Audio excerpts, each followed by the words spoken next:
بسم اللہ الرحمن الرحیم۔ السلام علیکم ڈیئر آڈینس اور میرے معزز اساتذہ کرام، سرکاری ملازمین کے لیے خوشخبری آ گئی ہے۔ تنخواہوں میں اضافے کے بارے میں کنوینس الاؤنس میں اضافہ پر اتفاق ہو گیا ہے۔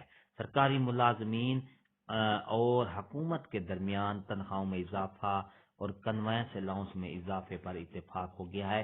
پوری تفصیل آپ کو آگے ویڈیو میں ملے گی، ویڈیو کو آخر تک دیکھنا ہے۔ اس سے پہلے اگر آپ ہمارے چینل پر نئے ہیں تو سبسکرائب کریں، ریڈ بٹن آپ کے بالکل سامنے ہے، اس کے ساتھ ہی بیل آئیکن کا بٹن ہے، جب آپ اس کو پریس کرتے ہیں تو ہماری ویڈیو کا نوٹیفیکیشن جلدی اور آسانی سے آپ کو مل جاتا ہے۔ اس سے آپ کا اور ہمارا رابطہ ہمیشہ قائم رہتا ہے۔ تو چلتے ہیں ویڈیو کی تفصیل کی طرف۔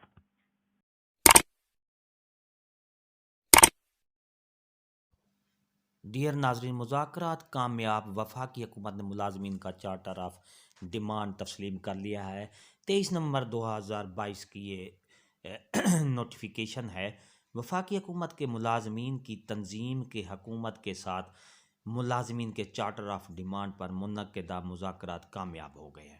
صدر رحمان علی باجوہ نے اپنے ویڈیو پیغام میں وفاقی اور صوبائی ملازمین کو مبارکباد دیتے ہوئے کہا ہے کہ وزارت خزانہ میں فنانس اسٹیبلشمنٹ ڈویژن اور احسن اقبال کے ساتھ چارٹر آف ڈیمانڈ پر تفصیلی گفتگو ہوئی ہے، جس میں طے پایا کہ 10 دن کے اندر مطالبات پر عمل درآمد کر کے نوٹیفیکیشن جاری کیا جائے گا، جس میں وفاقی ملازمین کی اپ گریڈیشن، تنخواہوں میں تفریق، 1 سے 16 گریڈ تک سیکٹر ملازمین کا الاؤنس